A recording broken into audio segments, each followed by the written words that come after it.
If a great white shark loses a tooth while hunting, it doesn't matter, it doesn't panic. The jaw simply rotates, a tooth, razor sharp and perfectly formed, slides into the place like a bullet entering the chamber of the gun. If you were to visualize this, you could see that their teeth keep growing while our teeth right here at the bottom, we only have 2 sets. Here's a cool thing.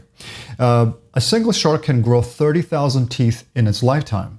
And they keep growing and growing, and if they lose a tooth, they just keep growing and just keep coming out. Now, you look at the mirror, you get 2 sets. You get your baby teeth, and, well, if you take a Hunky Puck into your mouth at the age of 20, you get a cavity at age 40. The universe offers you no second chances. For the rest of your life, you are forced to rely on this mechanics. We drill a titanium screw into your jawbone, we glue a piece of porcelain to it. We use plastic and cement and wire to rebuild the machinery of your face. But we look at the shark and we think of it as an alien superpower. I mean, look at this. It just keeps growing teeth all the time. We think human biology is just flawed. We assume evolution just gave us strict underlying limits. But what if I told you that this was maybe a lie? What if I told you that the evolution did not forget to give you a 3rd set of teeth? It just locked them away. And right now, in a hospital in Japan, we are picking the lock to understand this whole thing. And to understand this whole thing, the world-shattering magnitude of this medical breakthrough, we have to talk about how a human body is built. Because these guys are doing research, they're understanding what's happening.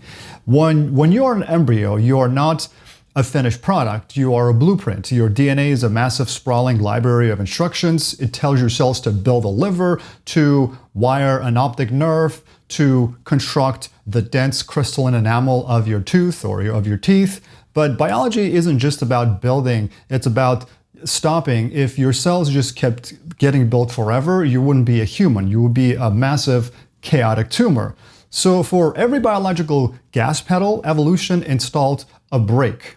And I want to show you something really quick right here. If we were to take a look at this interactive map, we're going to talk about a really interesting protein collection. Now, we have biological signals that tell our body, okay, that's enough, stop growing.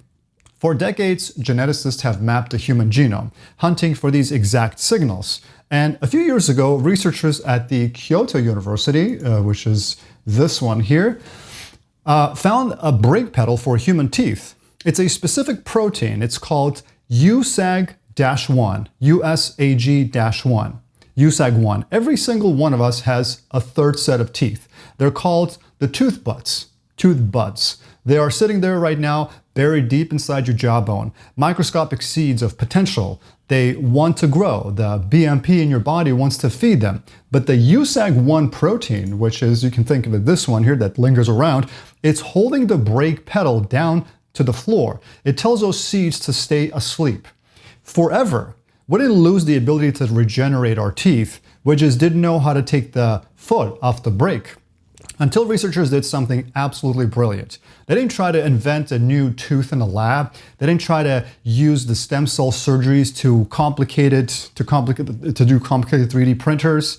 They just built a molecule to distract the guard. And there's a couple of things that are involved right here. First of all, the antibody engineering. The scientists developed neutralizing monoclonal antibodies. Think of an antibody as a microscopic heat-seeking missile. I'm going to do the simulation right here and you'll see what I'm talking about. It's designed to look for a specific shape in an entire human body, lock into it, and just shut it down. It's basically neutralizing it. They inject this antibody into mice and ferrets, animals that have the same tooth growth genes as humans. The antibody floods the bloodstream and the antibody flooded the bloodstream and found the USAG1 protein and bound to it. It physically blocked the protein from doing its job. Now, with the USAG1 protein neutralized, the brake pedal was released, the body's natural BMP suddenly flooded the jaw, and it found those ancient dormant tooth buds. The chemical signal was received. As you can see, if we just stop the brake, we have the molecules doing what they're supposed to do. The seeds woke up, the animals grew a complete, fully formed, structurally perfect new set of teeth. They didn't grow a tumor, they didn't grow a deformed mass of bone. The body knew exactly what to do. It just needed the permission to do it. And the permission is the antibody that's been introduced. If I flick it on, as you see, it's lingering around and it's taking away the stuff that's pushing on the brakes. We gave the body permission, and right now, this is no longer an experiment on ferrets. The human trials have officially begun. At Kyoto University Hospital, researchers are administering this drug to healthy adults and eventually to patients with a congenital condition called andronita. May have mispronounced it. People who were born missing teeth entirely. I want you to slow down for just a second and think about what's happening in those hospital beds. Think about the time scale of this human evolution. For millions of years, if an early hominid lost her teeth to a disease or trauma, for example, it was a death sentence. You cannot eat, you cannot survive, and now we're hooking up an IV to a human arm. A clear liquid drips into the vein. Microscopic antibodies drift through the bloodstream, and guess what happens? Well, they find a chemical that's been locked away and shut down for 2,000 years of human history, and they turn the key. And, well, deep in the gum tissue, cells begin to divide. Calcium and phosphorus are pulled from the blood, a biological ghost, a structure that wasn't supposed to exist, and a brand new natural tooth pushes through the gum line. Grown from the patient's own DNA, by the way. You don't have to do any implants. There's no rejection chance. This drug is projected to hit the market by the early 2030s. We're looking at the end of the denture, the end of titanium implants. But I want you to look past the dentistry. I want you to look at the massive philosophical earthquake this represents for the human species. Because if we can do this for a tooth, what else is asleep inside you? I mean, think about all the complications of specific diseases that we get. We know that salamanders, for example, regrow several limbs. We know that certain fish can repair severed spinal cords. We look at those animals and think they have some alien superpowers, just like the sharks. But the DNA of a salamander isn't all that different from yours. We share the same evolutionary tree.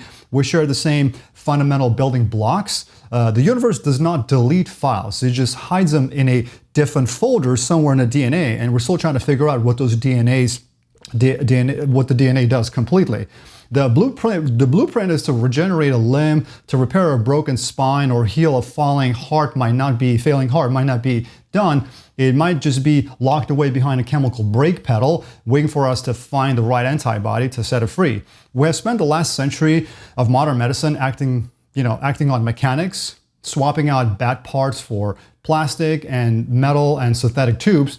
But we are not machines. We're living, breathing ecosystems. We can generate stuff and we can repair things. And we're finally learning how to speak the language of the forest.